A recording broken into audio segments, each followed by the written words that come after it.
Lori, hello. It's so great to see you. I'm so happy we're finally having this conversation. Me too. Thank you so much for having me. I'm so excited to be here. I know. It was such a blast being on your podcast. So thank you very much. I love it when we can kind of, it always makes it fun. I know. I love that too. We kind of get to have a little bit different conversation, but it's fun to like get two opportunities. Super fun. Absolutely. Absolutely. So everybody has a story, and I love sharing people's stories on my podcast. So, what is your backstory? How did you get to this point? Sure. So I am a mom. I am a mom of four, and I am a wife. I am a corporate leader.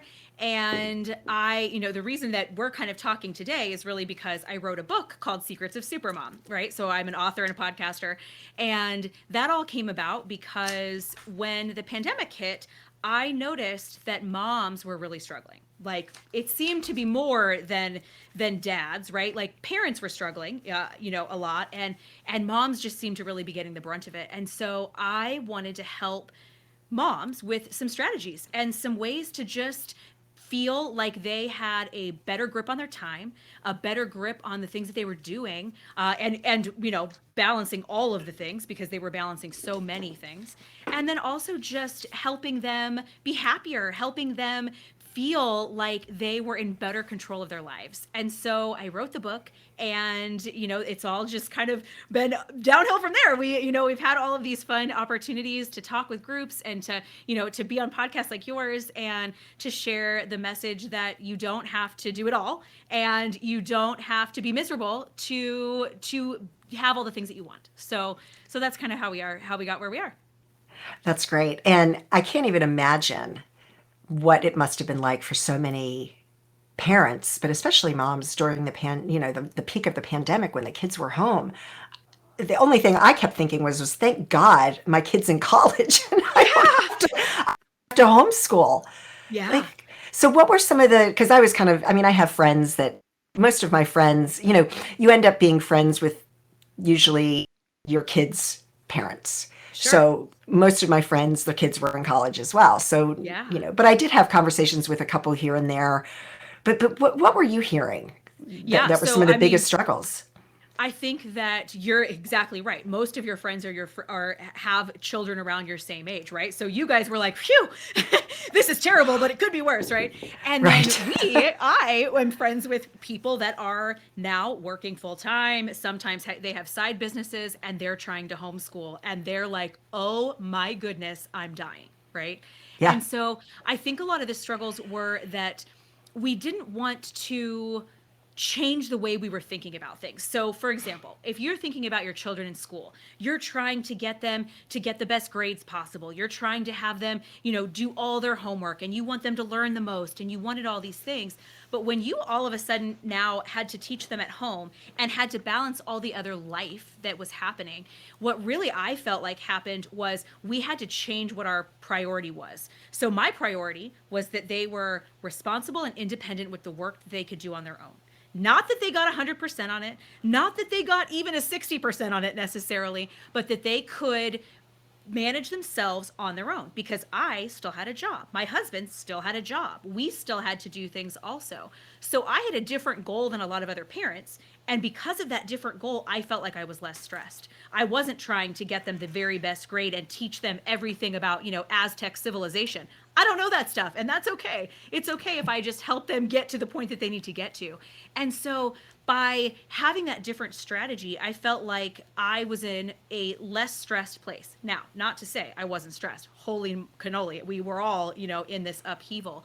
But I felt like we really all had to take a big step back and say, what's the most important thing here?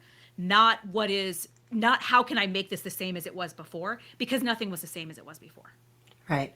But Yeah. when you were saying that, the first thing that came to my mind is as parents, shouldn't we? I shouldn't say shouldn't, but you know what I mean. Isn't that how we ought to be anyway? I think so. Yes. And I So think you're didn't that totally teach us? right. Yeah. Yes. Right. It was us taking this big step back and saying what's really important, right? It was a Yeah. forced step back. But I think so Right. many of us don't do that. We get caught up in this spiral of all the activities and all of the the responsibilities and all of the schoolwork and all of the, all the things that we're doing personally, all of our volunteer activities and all of these things, we get caught up in this spiral of all the things we quote have to do.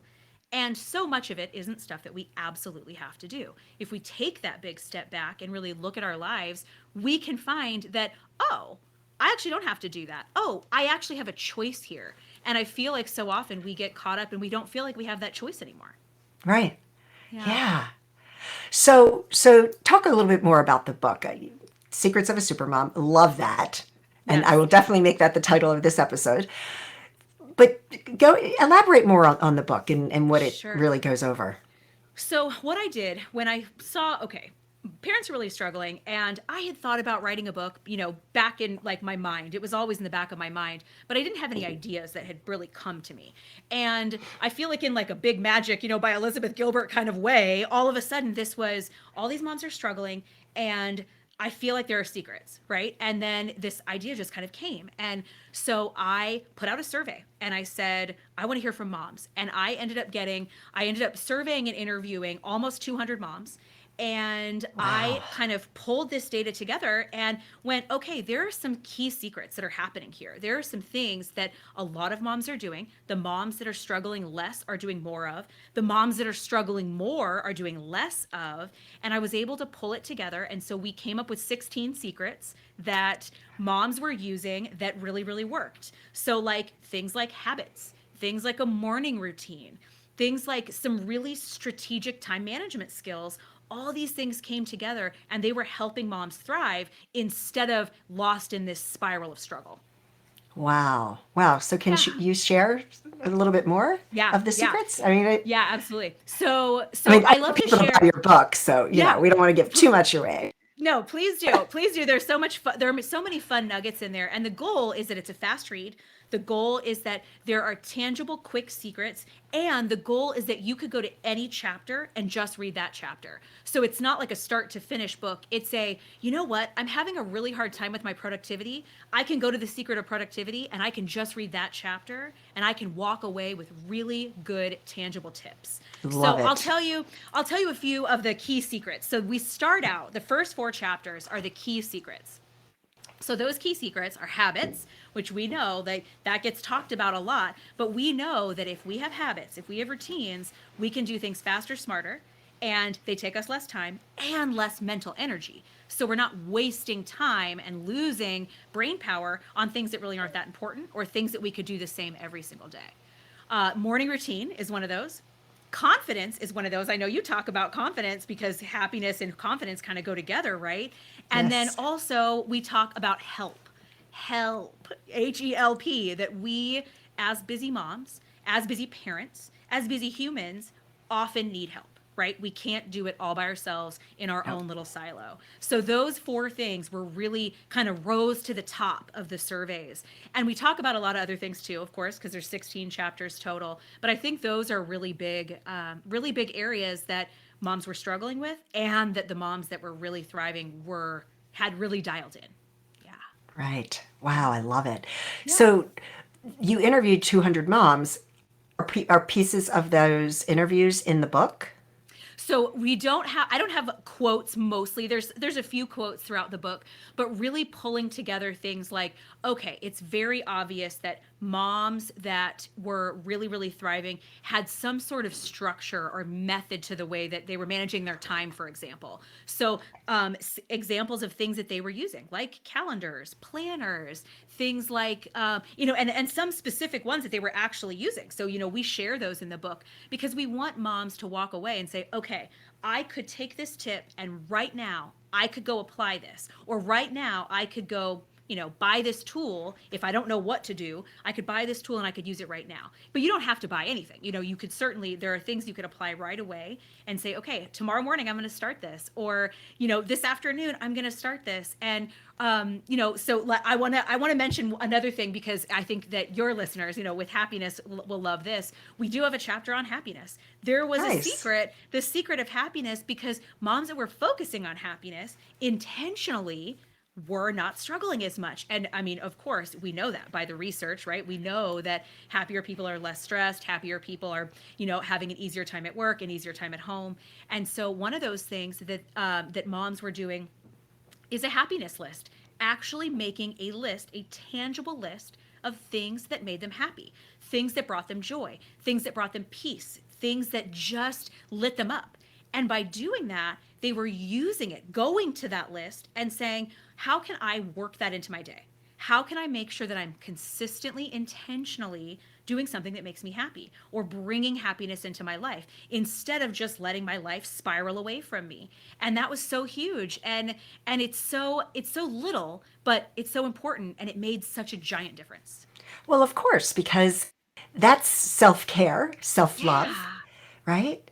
Whether Yep. it's just, lighting some candles and taking a hot bath, which is my favorite thing to do, or, getting away and just, getting away from the kids and the family and taking, a 15-minute walk, little Yeah. things like that. But that's A- great. That's such And great I always advice. encourage I always encourage moms to put all the things on the list, right? Put the things that are tiny. Put the If you totally love snuggling with your puppy, like, and you just love to sit on the couch for 5 minutes, put that on the list. If you love to read, put that on the list. If you love to cook, put that on the list. But if you also love spa days and vacations away with your partner and, these bigger things, put that on the list too, because we want to make sure, you probably can't do a spa day every weekend, but could you Right. do it every quarter? Could you do Right. it every once a year even? But by not focusing and really intentionally saying, how can I bring this into my life? We're losing it. We're going, we're like shrugging our shoulders. When was the last day I had a spa day? When was the last time I went on a trip with my spouse? When was the last time that I sat down and read a whole book? When was the last time that I, painted my toenails, or whatever your thing is, right? Whatever your thing is. If you just let life take you away, that's the stuff that goes away first. That's the stuff we let go of first, because it's not urgent. It's not critical. It's not the thing that's ringing the bell the loudest. It's not the squeaky wheel saying, "Please fix me right now." And so we have to be intentional about it, or it just goes away.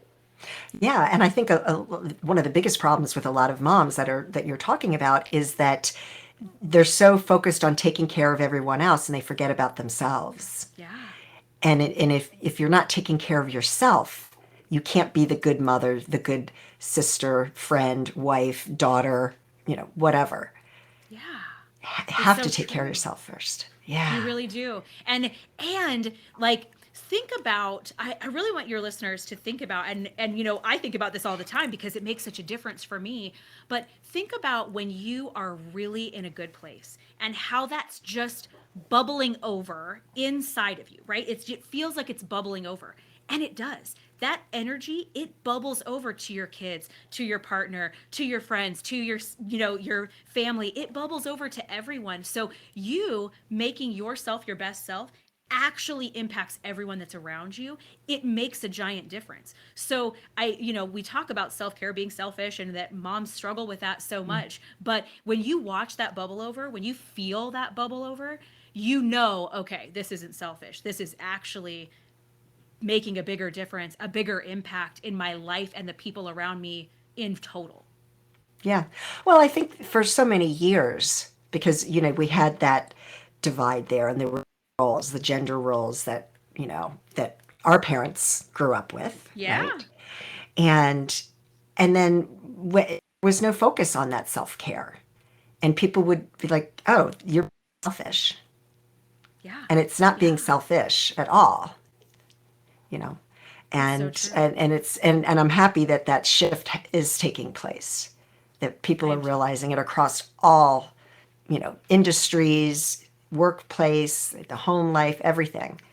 It's Yeah, and it finally, yeah, it's finally out there that positive yeah, psychology is an industry now, right? It's a studied area, so we're able to see the actual results of these activities, the actual results of that self-care and that focus on happiness. We know by the research it's going to make you better at work. It's going to make you a better mom. It's going to make you more calm. It's going to make you less stressed. It's going to make you all these things, make you more money even. I mean, there's so many great things to focusing on this, and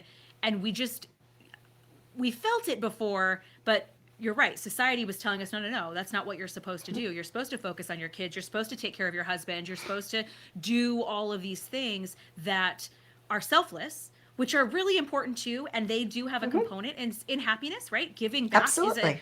is a Yeah. way to stay happy. But if you're only doing that and not any of the other things, you are going to start to struggle at some point. Yeah. Oh, yeah, without question, without Yeah. question. So, is there, what would you say is like the number one thing in the book that maybe you've gotten feedback from people? Like, one thing that if you could only give one secret out, what would it be? Yeah. My favorite chapter is The Secret of Happiness, but it seems that mom's favorite chapter is The Secret of Rest. To actually purposely resting, to actually saying, I don't have to do everything, to actually taking time to stop, to think, to do that big step back that we talked about at the beginning and say, wait a second, am I really living the life that I want to be living? And is all of this hustle necessary? Is all of this hustle bringing me what I want it to bring me? And is it going to be sustainable for me and allow me to be happy for the rest of my life? Yeah. Yeah. Oh, rest is key. Yeah. It is so key. And I remember when my son was little and, like 3 years old, it was like 2 days a week he was at preschool. And it wasn't even enough time to go to the grocery store. It was so short, but as he got a little older and older, it was like I valued that rest time so much. And I was grateful that I, was able to be a stay-at-home mom for the first 11 years of his Yeah. life. But it's important for Yeah. anybody, right? It's important for all the moms. It's important for stay-at-home moms. It's important if you are, working a side job, and it's important if you work full time. You you can't run all day. No matter what running is for you, you can't run all day without ever stopping because it's not sustainable. You can't continue that way, and you don't fill up your own cup, right? Like just like we talked about with happiness, if you're not filling yourself and bubbling over, then you're going to start to drain. And the same thing's true with rest. Absolutely. Yeah. Yeah. And I value now that I've been working from home, completely, that it's kind of nice to, and if it's 2 o'clock in the afternoon and I'm really tired, I'll go lay down for 30 minutes and set my alarm on my phone and get that. It's a recharge, Yeah. so that I Yeah. can continue the rest of my day because I've got lots of things going on in my life. I hear you. That sounds like mine.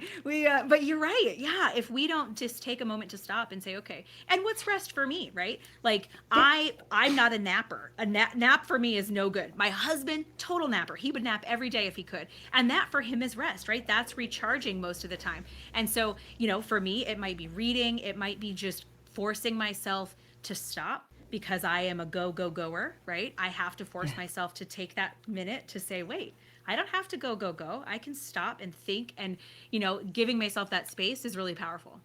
It really is. And like you said, it's different for everyone, and not everybody is a napper. And I don't always nap. Sometimes it's more of a meditation, but it's a way to Yeah. just close my eyes, breathe, and just, you know, chill.